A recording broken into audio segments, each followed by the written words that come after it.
సంవత్సరాల పిల్లలు ఈ దోపిడీ పీడలైనటువంటి అసమానత లేనటువంటి గాజర్ల రవి అలియాస్ గణేష్ అన్న అంతిమ యాత్ర తర్వాత ఇక్కడ వెలిశాల గ్రామంలో కూడా మరో జనసంద్రంగా మారింది. ఇక్కడ సంస్మరణ సభకు కూడా అనేక వేల మంది కూడా తరలి వస్తున్నటువంటి పరిస్థితి. ప్రస్తుతానికైతే ఇక్కడ అమరవీరునికి జోహర్లు అర్పిస్తూ కూడా ఇక్కడ పూలతోటి కూడా ఇక్కడ నివాళులు అర్పిస్తున్నటువంటి పరిస్థితి. ప్రస్తుతానికైతే ఇక్కడ గాజర్ల గణేష్ కుటుంబానికి సంబంధించి ఎంతో మంది కూడా సానుభూతి వెల్లువెత్తుతున్నటువంటి పరిస్థితి.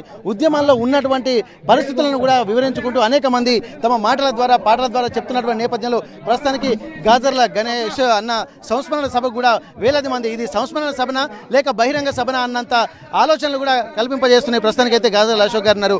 అన్న ఇప్పటి వరకు చూసినట్టయితే ఇంత పబ్లిక్ అయితే వస్తున్నారు బాగానే.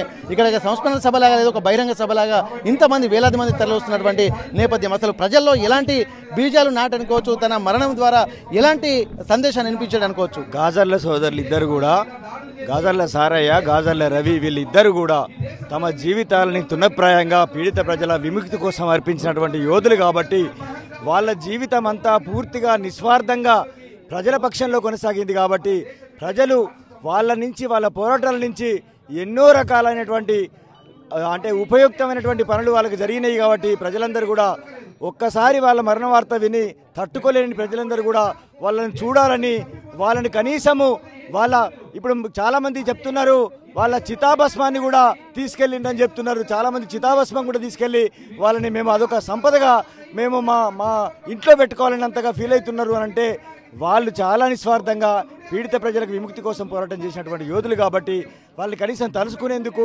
వాళ్ళని కనీసం ఇక్కడ చివరిసారిగా నివాళులర్పించి వాళ్ళతోని కలిసే అవకాశం దొరుకుతుందని చాలామంది వేలాది మంది తరలి వస్తున్నటువంటి ప్రతి ఒక్కరికి మేము పేరు పేరున మేము పూర్తి స్థాయిలో ధన్యవాదాలు తెలియజేస్తున్నాం. అన్న ఇప్పటివరకు అయితే ఎంతో మంది ఉద్యమ బావుట ఎగరవేసినటువంటి వాళ్ళ ఆలోచన విధానాన్ని కూడా మళ్ళీ తరతరాలు కొనసాగించారు. ఇప్పటికే కేంద్ర కమిటీ సభ్యులు కూడా ఒకరొకరు అంతమవుతున్నటువంటి నేపథ్యంలో ఇద్దరు ముగ్గురు ఉన్నటువంటి పరిస్థితి. నిజంగా మళ్ళీ ఉద్యమాన్ని నిలబడాలంటే అట్లాంటి పరిస్థితులు ఉన్నాయంటారా? ఇప్పుడు ఆపరేషన్ కగారు పేరుతో మొత్తం అణచివేతనే ఉంటున్న నేపథ్యంలో మళ్ళీ ఇంతమంది స్ఫూర్తి ఏమవుతుందని అనుకోవచ్చు?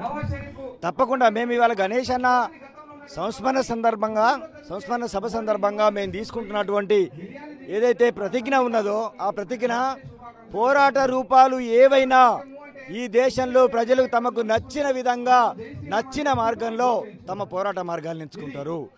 నచ్చిన విధంగా నచ్చినటువంటి మార్గాల్లో పోరాట మార్గాలు ఎంచుకుంటారు. పోరాటాలు నిరంతరం కొనసాగుతాయి. పోరాటాలు దోపిడీ ఉన్నంతకాలం కొనసాగుతాయి. పోరాటాలు అణచివేతున్నంతకాలం కొనసాగుతాయి. పోరాటాలు అసమానతలు ఉన్నంతకాలం కొనసాగుతాయి. పోరాటాలు వివక్ష ఉన్నంతకాలం కొనసాగుతాయి. కాబట్టి గణేష్ అన్న ఇయ్యాల సంస్మరణ సభ సందర్భంగా ఆయన ఇస్తున్నటువంటి సందేశం కూడా అదే. ప్రజలారా, లేకపోతే మిత్రులారా, నా సహచరులారా, నా కుటుంబ సభ్యులారా, నేను మీ అందరికీ ఒకటే సందేశం ఇస్తున్నా. మేము ఏ లక్ష్యం కోసం అయితే పోరాటం చేసినామో, ఏ సమాజం ఏర్పడాలనేటువంటి లక్ష్యం కోసం అయితే పోరాటం చేసినామో, ఏ ఆశయంతో అయితే మేము ముందుకు సాగినామో మీరు మర్చిపోకండి మా ఆశయాలని. మీరు ఎప్పుడు కూడా ఇంకొక తప్పు మార్గంలో వెళ్ళకండి. పాలకుల మాటల్లో బట్టి మీరు మాయ మాటలకు లోను కాకండి. మీ లక్ష్యం మీ ముందుంది, మా త్యాగం మీ ముందుంది. మా త్యాగము, మా నిస్వార్థ త్యాగము, మా నిస్వార్థ ప్రయాణం మీ ముందుంది. మా ప్రయాణాన్ని మీరు ఎంచుకోండి. మీకు నచ్చిన మార్గాల్లో పోరాటాన్ని మాత్రం వదిలిపెట్టకండి. పోరాడితే తప్ప ఈ దేశంలో మన బతుకులు మారాయి. మనం పోరాటాన్ని వదిలేస్తే కనుక, ప్రశ్నను వదిలేస్తే కనుక మన బతుకులు ఆగమైతే అనేటువంటి సందేశాన్ని ఇవాళ గాజర్ల రవణ సంస్మరణ సభ ఇస్తున్నది. గాజర్ల రవణ ఇవాళ వేదిక మీద కూర్చొని మా అందరినీ ఆదేశిస్తున్నాడు. ప్రజలారా, మిత్రులారా, కుటుంబ సభ్యులారా, మీరెవ్వరు కూడా మా ఆశయాలను కానీ మా ఆదర్శాలను కానీ మీరు మర్చిపోవద్దు. వీటిని పురికిపుచ్చుకోండి. మీకు నచ్చిన మార్గంలో మీరు పోరాడాలి. మీ హక్కుల కోసము, మీ సమస్యల కోసము, మీపై కొనసాగుతున్న దోపిడీకి వ్యతిరేకంగా, మీపై కొనసాగుతున్న అణచివేతకు వ్యతిరేకంగా మీరు పోరాడుతూనే ఉండండి. పోరాట సందేశం ఇవాళ సంస్మరణ సభ ద్వారా వేలాది మంది ప్రజలకు, మిత్రులకు, కుటుంబ సభ్యులకు ఆయన ఇస్తున్నాడు. ఎన్నో రకాల వర్గాలు ఉంటాయి. అన్ని వర్గాలకు సమన్యాయం జరిగేటువంటి పరిస్థితులు ఎప్పుడూ ఉండవు. కాబట్టి కాలం మారుతున్న కొద్దీ ఒక ఉద్యమ బావుట మాత్రం నడుస్తూనే ఉంటుందని చెప్పి చెప్తున్నటువంటి నేపథ్యం. మరి అన్ని వర్గాలకు, పేద బడుగు బలహీన వర్గాల కోసం ఉంటున్న నేపథ్యంలో కూడా పేద బడుగు బలహీన వర్గాలకు మళ్ళీ ప్రత్యామ్నాయం ఏముంటుంది అనుకోవచ్చు. ఎందుకంటే వీళ్ళు ఒక టార్గెట్ పెట్టినటువంటి నేపథ్యం. ప్రత్యామ్నాయ మార్గాలు ఇవాళ వాళ్ళు విప్లవకారులని బీజేపీ కక్షగట్టి ఒకవేళ అంతం చేయగలిగినా వాళ్ళ ఆశయాలను మాత్రం అంతం చేయలేరు. వాళ్ళ ఆశయాలు ఏంటిది? సమాజం ఏర్పడాలి, దోపిడీ పోవాలి, వివక్షలు పోవాలి, రాజ్యాంగంలో రాసుకున్నటువంటి హక్కులు భూమి మీదకి వచ్చి అమలు కావాలి. ఇవి కదా వాళ్ళ ఆశయాలు.